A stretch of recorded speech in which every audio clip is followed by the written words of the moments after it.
ವಿಕ್ರಾಂತ್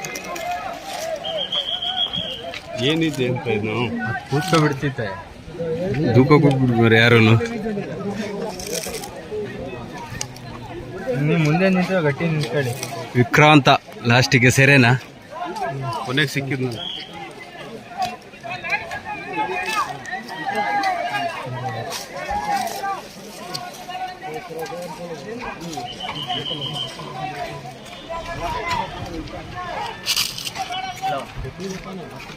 ಕೂರ್ತಾ ಇದ್ದಾರ ನಾನು ಈ ಕಡೆ ಪ್ರಶಾಂತ ನುಗ್ತಿಲ್ಲ. ಓ ಹೊಡಿತಿದ್ದಾರೆ ಅವರೇ ಮೇಯ್ನ್ ಅಲ್ಲ. ಓ ಅಲ್ಲಿ ಇದಾರಲ್ಲ ಭೀಮನ್ ಮೇಲೆ ಕೂತಿದಾರಲ್ಲ ಆನೆ ಅಂಬರಿ ಮೇಲೆ ಅವರೇ ಕೂರೋದು ಅಭಿಮಾನಿ ಮೇಲೆ. ಅಲ್ಲೇ ಆ ಕಡೆ ಈಗ ಕೋಲಲ್ಲಿ ಹೊಡೆದವರು.